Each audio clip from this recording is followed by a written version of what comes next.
Hey everybody, it's time to get back on track. Yes, thank you for the wine, Loki.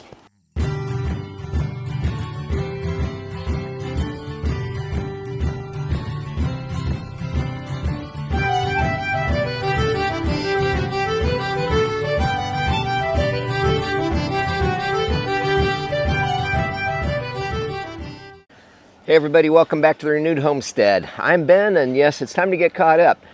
Denise's brother Larry was with us for 10 days, and we had a great time and got to see a lot of things that we've been wanting to explore and check out. So we're trying to entice him to maybe move this way from Arizona sometime in the near future. Anyway, but he is on his way back to Arizona now. He's got another year of teaching high school. And then we'll see. Maybe after that we can get him to come out. Anyway, so Tip Tuesday this week is going to be Tip Thursday because it's already Thursday, and like I said, we got to get caught up. Why the beautiful background? Well, this is your first tip. I don't know if you can see it. I will actually zoom in on it, but the air conditioning is running. It's really humid out, and we're filling at least a 5-gallon bucket every day with essentially purified water. I wouldn't drink it because it's still got to go through the hoses and it's dripping outside. But this is perfect for watering your garden. You know, there's a drought in a lot of places. This water would just saturate this ground and would go to waste. Well, why would I waste it? I can catch it, I can use it. You know, I mean, it's clean enough that if we needed to, wash our hands or I suppose we could even do laundry in it if we had to do something by hand in a grid down or, SHTF situation. But for now, we'll just be using that to water our garden and some of the plants. I don't know that I've actually seen the dogs drink out of it, but we always keep fresh water if they're outside. But we've got a dog door, so they're in and out. But anyway, that's tip number one. Catch the condensation from your air conditioner. I'll zoom in here so you can take a look at it, and then we'll move on to tip number two.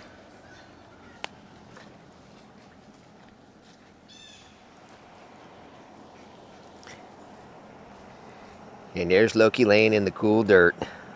Smart dog. But see, there's a significant amount of moisture coming out of that. I have not dumped this bucket today, so obviously there's mud all around it. But anyway, and big old daddy long legs. So yeah, we will get that moved up to the garden and pour it on. Probably some of our squash. I think they probably need the water at this point. Chicken. Always a chicken.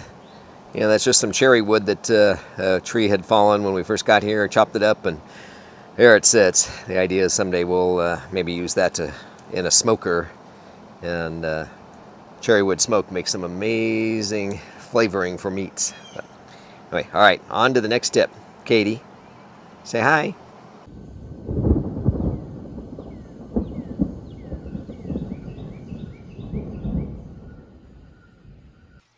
Okay, tip number two, and this one comes to you from my mom, who, as you know, was a school nurse. She's the one that gave us the advice about taying. She reminded me about one of the other supplies that she kept readily available in her desk drawer at the school. This is elementary school. Candy canes. Well, kids get upset, eat something wrong, whatever it might be, and they got to go to the nurse because they've got a tummy ache. Well, Mom always had candy canes on hand, and it sounds like, oh, well, just kind of bribing them. Well, those of you that know, peppermint is a great,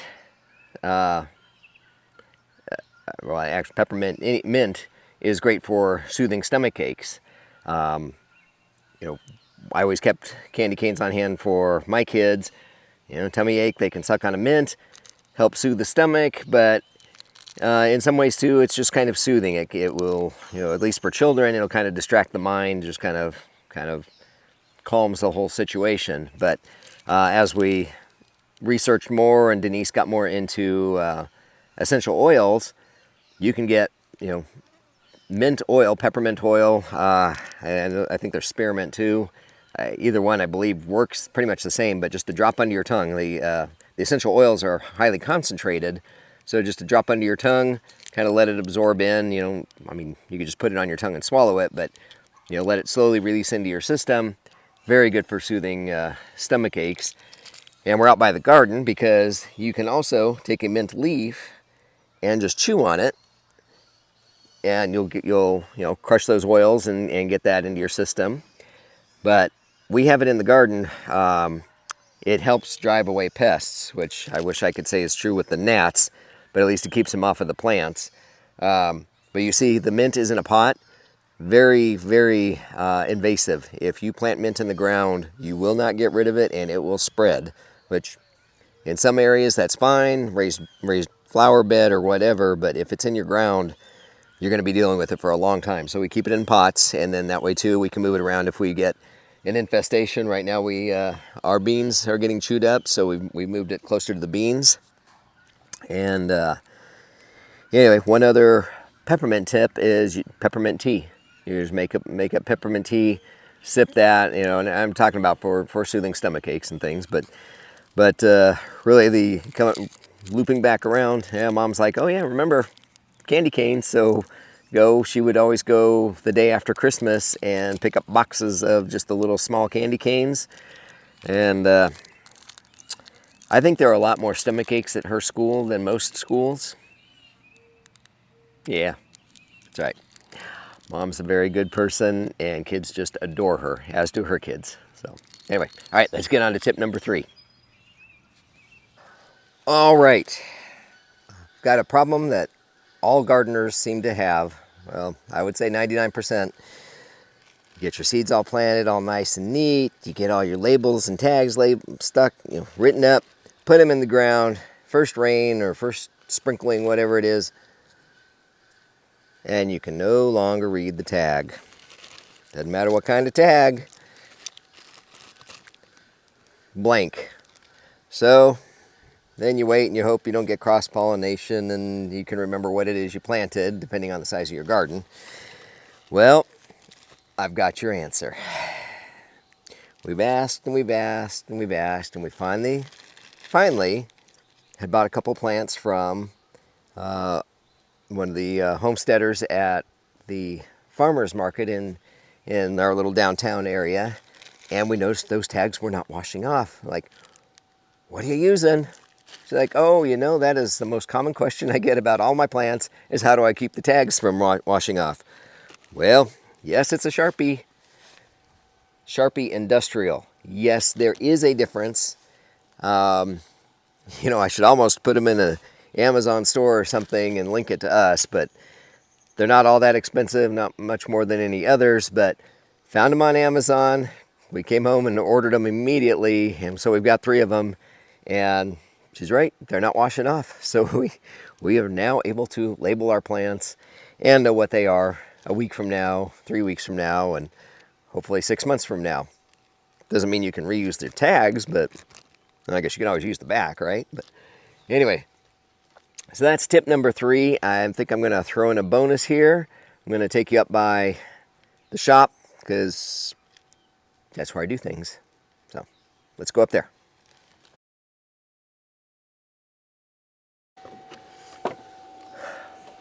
Okay, this little hack is one that I've been kind of keeping in my back pocket for one of these days.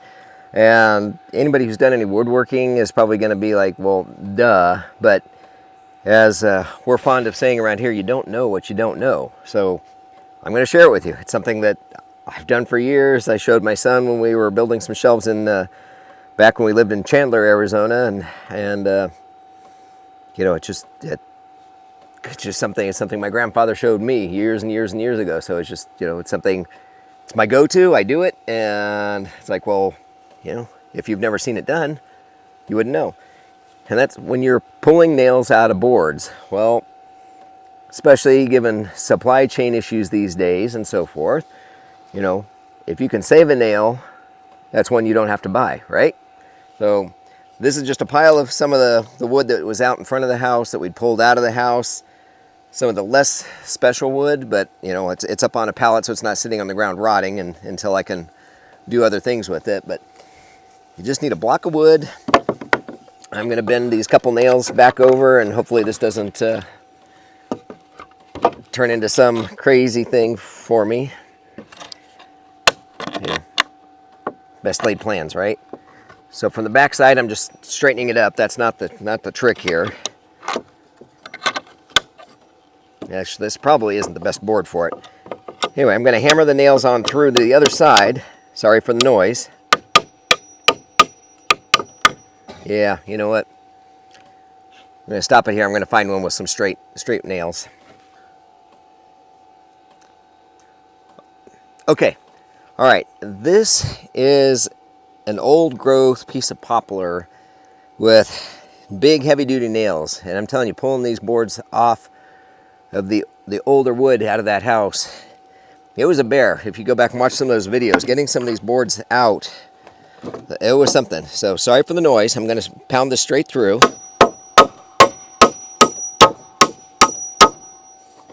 Do a couple of them here.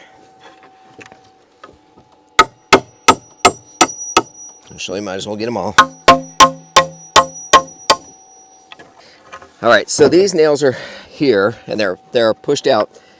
If I just take the hammer, make sure you get the angle here.